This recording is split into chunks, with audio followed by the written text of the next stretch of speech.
trajectory this nation finds itself on with respect to, well, all spending, but in particular, mandatory spending, as we call it, and the need for all of us to get serious about doing something about it. We sat here in this chamber last night. The President of the United States did what you do in a campaign speech, not in the State of the Union. He did what you do when you have a failed agenda and you want to try to scare the American people rather than inspire the American people. Accuse your opponents of being against Social Security and Medicare with no real backing, but offering no solutions himself to the very problems articulated by the gentleman from Arizona. Did anybody hear the President of the United States last night address at all the reality that Social Security and Medicare are on a path to bankruptcy in terms of their funding relative to the demands to pay benefits? Of course not. Of course not, because the President of the United States, Joe Biden, has zero solutions to the problems facing this country. Not one. Not one solution last night was offered.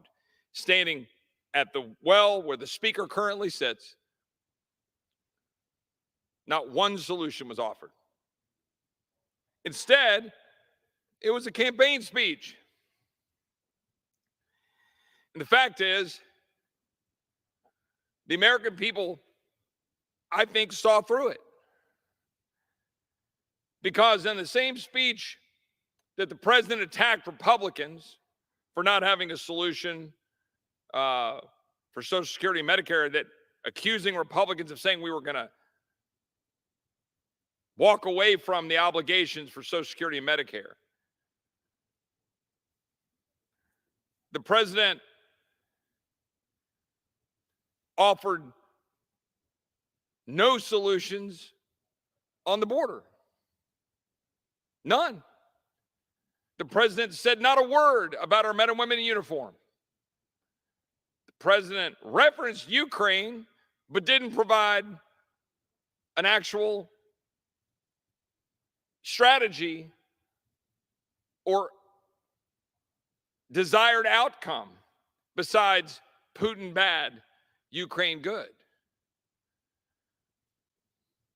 Look, the fact of the matter is, the entire nation is tired of exactly what we saw last night. Tired of it. The president came in and tried to offer populist rhetoric. Frankly,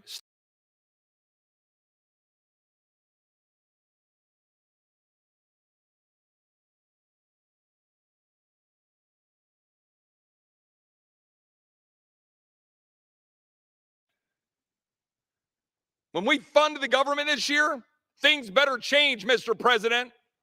You come down here and you make threats to us about what you think is going to happen with respect to default. You come down here and lecture us in the people's house. Well, let me tell you, Mr. President, we're a co-equal branch of government.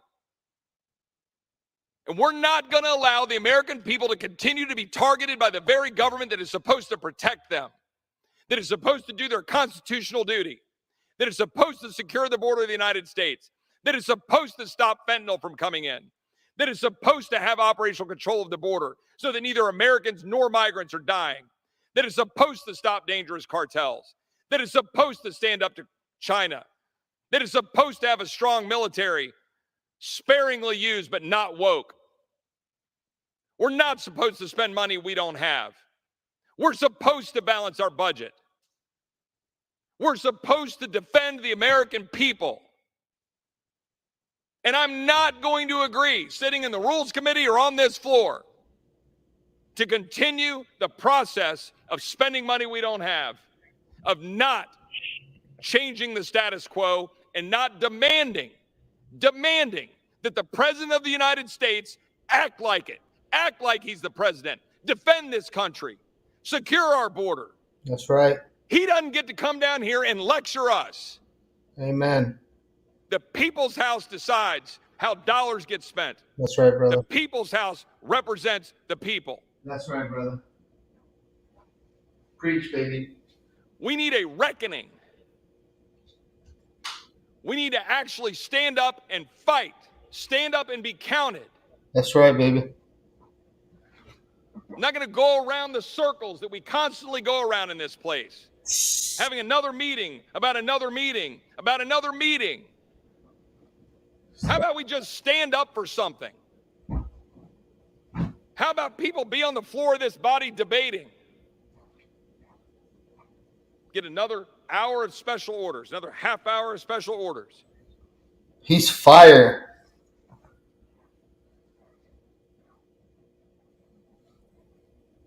I'm sick and tired of watching Texans that I represent die from fentanyl.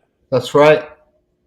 I'm sick and tired of watching my fellow Texans in the state legislature debating right now, spending more Texas taxpayer money to do the job the federal government is supposed to do and secure the border. I'm sick and tired of walking around on eggshells around a body comprised of members of both sides of the aisle that refuse to do their job, to stop spending money we don't have, and say, oh, well, what political poll-tested 80% issue can we put out there and go to the American people with so that we can sound reasonable in our demands? How about you just demand what's right? That's right. Why don't we just stand up and say, you know what? We're going to balance our budget. Giddy up. That's what every American does. It's what every business has to do. But no. We'll keep going around in circles. Each side going to their pet projects. Meanwhile, the federal bureaucracy is going to continue to be at war with the American people, like my friend Scott Smith, who was here last night. Not one single mention by the president. Hadn't apologized a lick for putting him through that. Domestic terrorist. Hadn't apologized a lick for the fact that his Secretary of Homeland Security, who was here last night, stood up at a lectern and said that his own Border Patrol employees that worked for him whipped Haitian migrants when he knew full well, both from the video evidence that we all saw with our eyes and a memo from his own people in Department of Homeland Security, that was not true. He knew it. And then he blamed it on systemic racism. Has he apologized? No. And the reason he hasn't apologized is because he's at war with the people of the United States and the fact that his job is supposed to be to secure the border, and the president knows it. President goes down and does a photo op with a preset visit in El Paso, where they literally go out and clean out the streets of the migrants who are piling up in El Paso, and sets up a photo op. And then last night dares to come down here, lecture us, lie to the American people that we're trying to go after their Social Security and Medicare, and offer nothing about his constitutional duty as President of the United States to secure the border.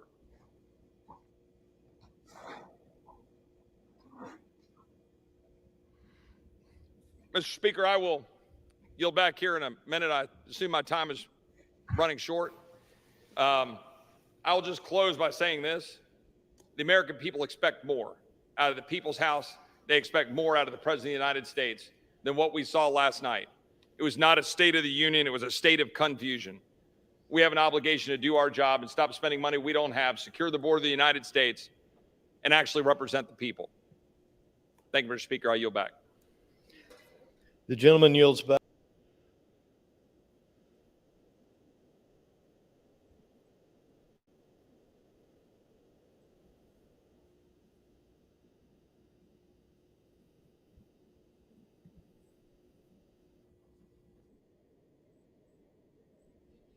Chair recognizes Ms. Luna for 5 minutes. Thank you, Chairman. I would just like to correct the record. It was Obama Biden who built the cages, aka chain link partitions, used by Border Patrol stations as a safety measure to guard against things like sexual assault. I know that we had heard earlier that Trump built cages. That is simply not true. And it is also, as seen behind me, Biden who put kids in shipping containers, something that the media wanted to fact check. But as you can see, these are shipping containers. Now, it is no secret that there is a crisis at our southern border. Obviously, Mayorkas was actually caught on a hot mic a couple of years ago saying that these numbers were unsustainable. We have approximately 325,000 children enter the U.S. under Biden administration, and these are unaccompanied minors a majority of the time, and it's vastly between these ports of entries. Now, Mr. Chairman, I would ask for unanimous consent to enter these two graphics into the record. Without objection, so ordered.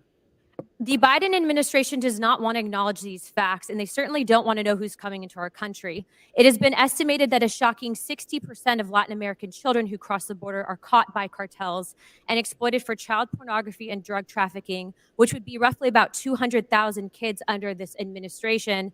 As Representative Andy Biggs had stated, because of a letter that he received, 42,577 children have been lost. Just before I go into my next point, Chief Chavez, can you tell me the youngest age of a known rape victim that you've come across or that you've heard of?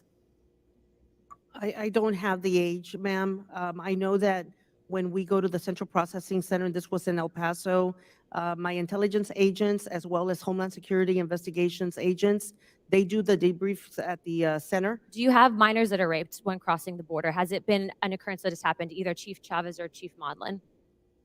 Yes or no, please. Sorry, we're limited on time. Yes, ma'am. Yes, on my end. Thank you. President Trump did expand biometrics collection to include DNA testing pilot program and fingerprinted children under the age of 14 to crack down on child smuggling and migrants posing as fake families. Now, I hear a lot of rhetoric saying that it was wrong for people to separate children, but I, as a Hispanic woman and a veteran, think that it is the right thing to do to separate children until you can biologically confirm that they are not being handed over into the hands of traffickers. And it is grossly irresponsible to hand those children that we might not have any idea if they're actually biologically related. Chief Modlin, would you agree that you would rather have a child to be confirmed to be a known family member than release them into the hands of a trafficker? Thanks, ma'am. So I would agree. Anything that helps us determine the actual familial bond is positive. Okay, so with my follow-up question on this one, are children currently having their biometric data being collected No. under this administration? No. Ma'am, it depends on the age of the children. No, they're not. 14 and above, they are, as I testified to earlier in Tucson sector, the vast majority are 17-year-old Guatemalan males. It's fairly rare to see young unaccompanied females in Tucson. Are you able to collect at every sector in every section No. of the border? I can't speak for the other sectors, ma'am, but No. We do the same in RGV. Okay. I would just like to also ask one more thing. A large part of your job is engaging in catching those that are engaging in human smuggling and trafficking. Do you believe that with more funding that you could do your job better? ma'am, I absolutely believe more funding, we can do our own job. We can do our job better. Absolutely. Ma'am? I agree the same, ma'am. Okay, I just want to close out with this because I know that we're limited on time here. For any member of this House of Representatives advocating to defund Border Patrol and ICE, not only are you complicit in engaging in aiding and abetting traffickers, but you are hurting minority children at that. And with my final question, can you please tell me, are a majority of Border Patrol agents white or Hispanic? Ma'am, my understanding is the majority of Border Patrol agents are Hispanic. And as I've stated earlier, most of them are either first-generation migrants or migrants themselves. I will close with this. Clearly, we don't have a white supremacy history in this country. Clearly, it's an illegal immigration one. I thank you guys for your service, and please tell your counterparts, God bless them. Thank you.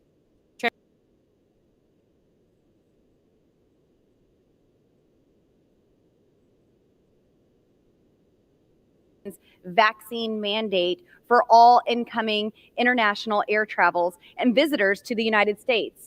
This simple, straightforward amendment will provide transparency surrounding this ludicrous and unscientific vaccine mandate put in place by Joe Biden's bureaucrats. This unnecessary CDC rule has made everyday life so much harder for so many people, from tearing apart family reunifications and forcing loved ones to die alone without their relatives by their side, to pushing companies overseas for doing business with America, punishing companies overseas for doing business with America. Just a few short stories from my congressional office has come across to include the mother of a Dutch tourist who died on the Appalachian Trail was unable to come home to the United States to collect her dead son's body. A woman, her fiance, who lives in Canada, has been unable to visit her on American soil for the past 3 years. A man working for a company in the United Kingdom who is unable to travel to the United States for business meetings. And a family in New Hampshire with Canadian in-laws has been unable to have Canadian family members visit for Christmas in the United States since COVID started. My amendment will require the CDC to account for these stories and countless others who have felt the negative ramifications of this rule. It will also provide transparency and allow congressional oversight of the consequences of this vaccine mandate. Despite Joe Biden stating the pandemic is over, he has refused to lift this mandate. Even Canada has lifted its vaccine mandate for incoming U.S. air travelers. Other than a few countries around the world run by dictators, the United States of America is literally the only country left that is imposing this unscientific and immoral COVID vaccine mandate on our visitors. Of course, if you cross our southern border illegally, there's no such mandate. And we know of about 5 million who have done just that. Simply put, COVID is over. It is time for us to rejoin the free world. I want to thank my friend and colleague, Representative Thomas Massie, for his work to end yet another vaccine mandate. I'm proud to be a co-sponsor of this legislation, and I strongly support it. I urge my colleagues.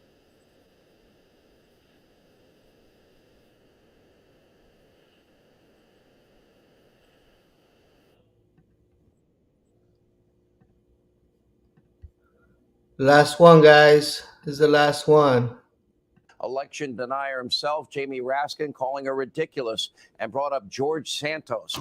Democrats never let truth get in the way of a great political lie and narrative. Now, all of a sudden, after years of tantrums and ripped speeches, they're very concerned with decorum in the House of Representatives. And they're very angry tonight at Congresswoman Marjorie Taylor Greene, one MSDNC host, whining that she breached decorum and will face no consequences for it. Election denier himself, Jamie Raskin, calling her ridiculous and brought up George Santos. Why don't you bring up the congenital liar, your friend Adam Schiff? It's all they seem to be able to talk about.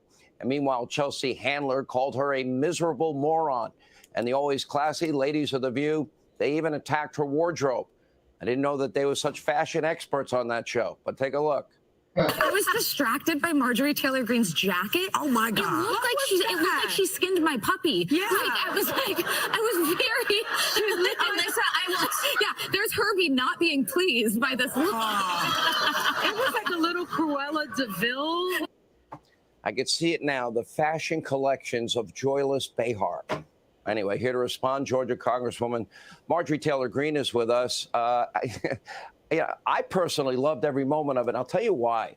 Because every 2 and 4 years, and they did it in this last election, Democrats lie and say that Republicans want dirty air and water.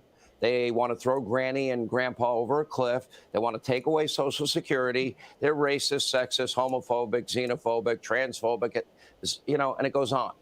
So, the Republicans in unison, and you were pretty loud. You had a seat in the back saying, not true.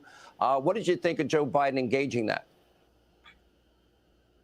Well, I thought it was pretty impressive that the president would enter the people's house and try to lie to the American people about the economy, the border, and even ignore the fact that he allowed the Chinese spy balloon to spy on America. But when he continued the lie, accusing Republicans of preparing to cut Social Security and Medicare, we couldn't take it. So I, along with my colleagues, were calling him out. I think I was just the loudest one because I stood up and screamed liar. And the reason why I did that, Sean, is because they have used my image and my name as leading the effort in that, when we have not had one single meeting in the GOP conference talking about cutting Social Security and Medicare. Joe Biden is a liar. I represent the American people, and I was honored to be able to call him the liar that he is in the people's house and not allow him to get away with it. Do you have any reaction to the fashion experts, the fashion icons on The View?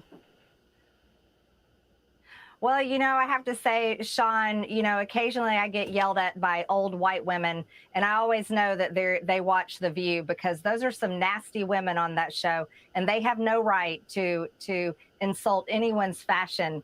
I was wearing a wool coat, actually, and it's one of my favorite coats because I got it in Wyoming when I was campaigning against and raising money to beat Liz Cheney. And I was happy to wear it to the State of the Union last night because it simply went with my dress. So, I'll challenge the women on The View anytime for a debate, because they represent the worst part of America, the worst views. And to be honest with you, no one in my district cares what they think. I imagine that to be true. You were in the hearings today, and you may have had the best line of the day in the hearing. You were talking to the former the site integrity head, Yoel Roth, and you said, quote, "You permanently banned my Twitter account, but you allowed child porn all over Twitter." What does that tell you?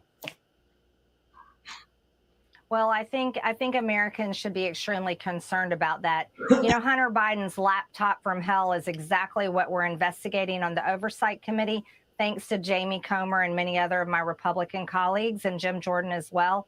But who else may have a disgusting laptop? That's Yoel Roth, because he's on record with some very disturbing views about minors and child porn. As being the guy in charge of Twitter and safety, he permanently banned my Twitter account for a year during my election. He permanently banned President Trump and many conservative Americans for simply using their freedom of speech. But he allowed child porn to proliferate on Twitter, to the point where a mother and her son had to file a lawsuit to get child porn about him and another minor taken off of Twitter. Yoel Roth has a lot to be concerned about, and I hope that we investigate him more. All right, Congresswoman, we're going to follow these hearings very closely. We appreciate you being with us. Hey, Sean Hannity here. Hey, click here to subscribe to Fox News YouTube page. All right, guys. Thank you all for joining for just a couple of minutes. I'm actually on my way out. I'm going to go run. I'm going to go work out for a little while. And then I will be back on here with you guys in a few hours, take you to the border, and give you guys a rundown. I might even go live from the gym or from the car right now, just to talk to you guys and really just answer some of your questions. There's a lot happening. All of these committee hearings happening, what's happening out here on the border, why it's slowed down, what CBP 1 is, all crazy stuff. What kind of nationalities are we to expect in the next coming weeks coming over, like the Venezuelans were doing but are no longer doing. So I'm going to touch on all of that here in just a little bit. We're actually traveling today.